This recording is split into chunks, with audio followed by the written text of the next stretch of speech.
जिस माहौल में ये बजट बना है उसको देखते हुए आज हेल्थ सेक्टर से शुरू किया, स्वास्थ्य सेक्टर से शुरू किया और उन्होंने बताया कि इस बार का जो टोटल हेल्थ बजट है वो 2,23,000 करोड़ है, जो कि पिछली बार की तुलना में 137% ज्यादा है। तो इस बजट में सरकार का फोकस मुख्यतः स्वास्थ्य विषयों पर रहा है, ये बिल्कुल साफ उन्होंने कहा। और प्रधानमंत्री आत्मनिर्भर स्वास्थ्य योजना, इसकी भी शुरुआत की जाएगी, जिसमें प्राइमरी, सेकेंडरी और टर्शरी हेल्थ केयर सेक्टर जो सिस्टम्स हैं हमारे, उनको दुरुस्त किया जाएगा। 17,000 गांव में और 11,000 अर्बन एरियाज में हेल्थ और वेलनेस सेंटर खुलेंगे। तो ये शुरुआती घोषणाएं जो वित्त मंत्री ने की उनमें से एक है। अजय, बिल्कुल, अगर देखा जाए तो एक तरह से जहां स्वास्थ्य पर बहुत जोर देने की बात कही गई है, वहीं आत्मनिर्भर भारत को आगे बढ़ाने की पूरी जबरदस्त पैरोकारी इसमें की गई है।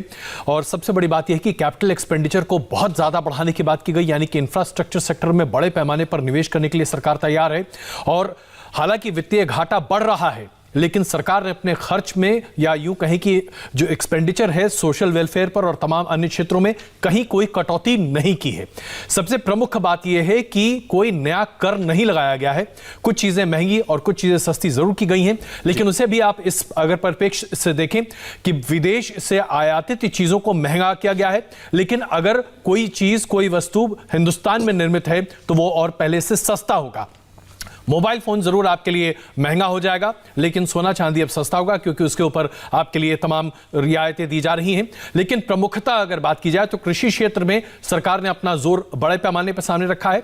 और एक जो डिसइन्वेस्टमेंट के सेक्टर में सरकार की घोषणा है, जिसे मैं समझता हूं कि अब तक के सबसे बड़े लैंडमार्क घोषणाओं में से माना जा सकता है, 2 सरकारी बैंकों के विनिवेश की बात सरकार ने की है। और उसके साथ साथ एक इंश्योरेंस कंपनी को भी, जो सरकारी इंश्योरेंस कंपनी है, उसके विनिवेश की बात भी की है। और ये अगर इस वित्तीय वर्ष में कर लिया जाता है तो सरकार इसके जरिए बहुत राजस्व उठाने की बात कर रही है, तो जो कि अपने आप में बहुत बड़ा फैसला है। ये सेंटिमेंट अजय जो है मार्केट में दिख रहा है इस वक्त। शेयर बाजार जो है मुंबई का, वो 2.7% ऊपर जा चुका है। इस भाषण के दौरान ही लगभग 1,300 पॉइंट का उछाल सेंसेक्स में देखने को मिल रहा है। 47,574 पर इस वक्त है। तो ये मार्केट जिस तरीके से रिएक्ट कर रही है, उससे ऐसा लगता है कि बाजार को अच्छा लगा है ये बजट वित्त मंत्री का। और एक ऐसा बजट है जिसमें सरकार ने अपने कदम गवर्नेंस में रखे हैं, लेकिन बाजार से पीछे खींचे और बाजार इसको पसंद करता है। बिल्कुल, दरअसल मोदी सरकार की ये एक तरह से थीम के तौर पर कहा जा सकता है, मैक्सिमम गवर्नेंस मिनिमम गवर्नमेंट। तो ये जो बात है, ये सरकार ने बहुत अच्छे तरीके से इस बार साबित किया। और सबसे बड़ी बात यह है कि कई बड़ी स्ट्रैटेजिक सेल की बात सामने आ रही है। बीपीसीएल, एयर इंडिया, आईडीबीआई, अर्थ मूवर्स लिमिटेड, ये तमाम चीजें जो हैं, ये बाजार के लिए तो अच्छी है, लेकिन इसमें वही बात है जो हम पहले कर रहे थे कि आपने भी कहा कि ये पूरी कब होंगी। बिल्कुल, ये सेल पूरी अगर इस फाइनेंशियल ईयर में जो खास करके 2 पब्लिक सेक्टर बैंक और इसकी बातें हैं, मीनाक्षी जरा आप कुछ डिटेल्स बताइए कि दरअसल हमारे दर्शक समझ सकें कि इस बजट के जरिए उनकी जिंदगी पर कितना प्रभाव पड़ने जा रहा है। देखिए, सबसे पहले कृषि क्षेत्र की बात कर लेते हैं, क्योंकि ग्राफिक्स इस वक्त आपके सामने है। कृषि क्षेत्र में एमएसपी पर कई बड़े बदलाव हैं और यहां पर लागत का 1.5 गुना ज्यादा फायदा, इसका दाम मिलेगा। ये एक बड़ी बात है कृषि क्षेत्र में। इतना ही नहीं, 1,000 मंडियां डिजिटल की जाएंगी, मंडियां लैब से जुड़ेंगी, पारदर्शिता के लिए डिजिटलीकरण किया जाएगा, मछली पालन के लिए हब बनाए जाएंगे, 5 जगह मछली पालन के लिए हब बनाए जाएंगे। और ये सिर्फ मत्स्य पालन के लिए ही नहीं, बल्कि इस तरीके से डेयरी फार्मिंग को भी बढ़ावा दिया जाएगा। दलहन, कपास, गेहूं की खरीद बढ़ी, दलहन खरीद में 40 गुना का इजाफा हुआ है। अगर 2019 के मुकाबले 2020 का अगर हम आंकड़ा देखें तो 40% का इंक्रीज इसमें दिखाई दिया है। 2020 में गेहूं खरीद में 62,000 करोड़, 2020-21 में यह बढ़कर 75,000 करोड़ का इजाफा। आपके सामने ये आंकड़ा है। धान की खरीद में भी तेजी आई। इसके अलावा अब आप देखें स्वास्थ्य बजट, अगर हम इसे ये कहें कि ये बजट जो है ये हेल्थ बजट है, तो इसमें कोई दो राय नहीं होगी। 137% का इंक्रीज बजट एलोकेशन में हुआ है। 2.24 लाख करोड़ देखिए ये स्वास्थ्य को दिया गया है। 35,000 करोड़ वैक्सीनेशन के लिए रखा गया है और कहा कि अगर जरूरत पड़ी तो 35,000 करोड़ का एलोकेशन।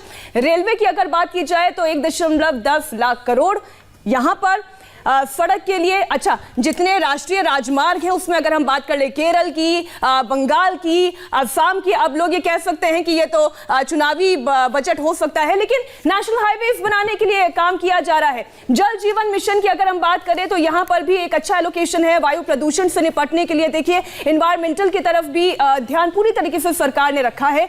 एमएसएमई सेक्टर के लिए जैसा देवेंद्र लगातार बात कर रहे थे कि उनकी भी नजर है कि एमएसएमई सेक्टर में कितना एलोकेशन होता है, तो इस सेक्टर को भी बूम देने के लिए एक अच्छा एलोकेशन है। रिसर्च फाउंडेशन को 50,000 करोड़, अगर हम ये कहें कि जितने साइंस रिसर्च सेंटर्स है, खासतौर पर वायरोलॉजी इंस्टीट्यूट्स की बात की जाए जो ऑलरेडी हमारे देश में है, लेकिन 4 और नए वायरोलॉजी इंस्टीट्यूट्स बनेंगे, तो इसके लिए भी पैसा अच्छा खासा एलोकेट किया गया है।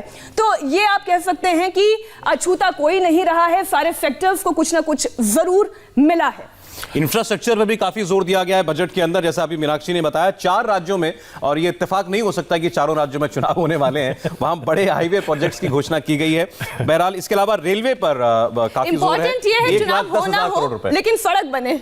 हाँ, लेकिन चाहे चुनाव के बहाने बने लेकिन पॉलिटिकल मोटिव को हम नहीं छोड़ सकते, लेकिन हाँ जाहिर सी बात है अगर चुनाव है तो इस तरह से प्रोजेक्ट सामने आएंगे। उसके साथ साथ जो चाय उत्पादक 2 राज्य हैं असम और पश्चिम बंगाल, वहां पे भी 1,000 करोड़ की घोषणा वहां पे भी की गई।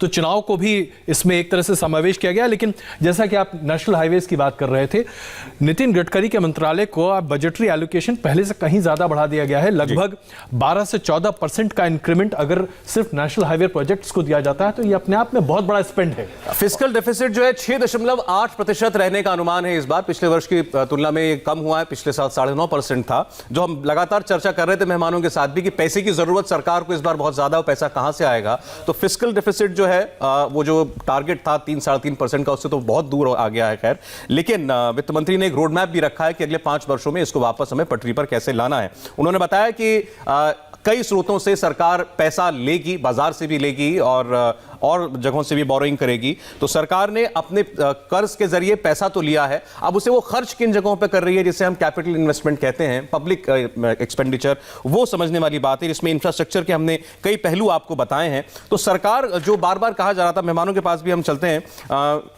त्रिवेदी जी, सरकार स्पेंडिंग करना चाहती है ताकि इकोनॉमी के पहिए तेजी से दौड़े।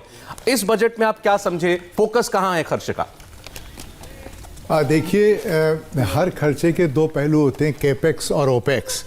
तो केपेक्स पे अगर हम लोग जाएं तो हेल्थ सेक्टर का केपेक्स बहुत बड़ा बढ़ा दिया गया है। ये अनप्रेसिडेंटेड है। हेल्थ सेक्टर में केवल ओपेक्स ऑपरेशनल कॉस्ट रहती थी, इस वक्त कैपेक्स को भी बहुत बढ़ाया गया। केपेक्स ओपेक्स का सर अगर फर्क समझें, मैं लेमन की तरह पूछ रहा हूं आपसे, केपेक्स मतलब जिसमें हम कोई नई चीज बनाएंगे, कैपिटल एक्सपेंडिचर, यानी अस्पताल बनाना, नई मशीन लाना, ये सारी ये एक नया चीज, ये नई चीज है कि इतने वायरोलॉजी इंस्टीट्यूट्स बनेंगे, primary health sectors, primary health labs को ठीक किया जाएगा। उसके अलावा 4 इंफ्रास्ट्रक्चर सेक्टर्स जो कवर हुए हैं, जैसे पोर्ट, एयरपोर्ट, रेलवेज और रोड्स, आप देखेंगे कि पूरा पिटारा ही खोल दिया फाइनेंस मिनिस्टर ने इन 4 सेक्टर्स के लिए, और बड़े बड़े कॉरिडोर्स और बड़ी बड़ी योजनाएं लाए हैं। फंडिंग की बात में एक नया पहलू लाए जो हम लोग बीच में बात नहीं की, मल्टीलैटरल फंडिंग। मल्टीलैटरल फंडिंग का मतलब ये हुआ कि IMF, world bank and ADB and other bank से पैसा लिया जा सकता है। कोई बुराई नहीं है, हमेशा लिया जाता है, उनका बेस्ट रेट मिलता है और वो किया जाना चाहिए। और लॉन्ग डिस्टेंस पे पेमेंट होता है, आपका फिस्कल डेफिसिट इफेक्ट नहीं होता है। इसलिए ये बहुत ही समझदारी वाला एक अनाउंसमेंट किया गया है। हालांकि इसके क्रिटिसिज्म में कई बातें कही जाएंगी, लेकिन पहले भी सरकारों ने कई अंतर्राष्ट्रीय संस्थानों से फंडिंग की बात की है और उससे कहीं फायदा भी हुआ है। इसका फायदा दरअसल किस तरीके से पर्कुलेट करेगा हमारे बेसिक इंफ्रास्ट्रक्चर में, जरा ये समझाइए त्रिवेदी जी। सबसे बड़ी चीज़ तो ये है कि आपकी बोरोइंग अगर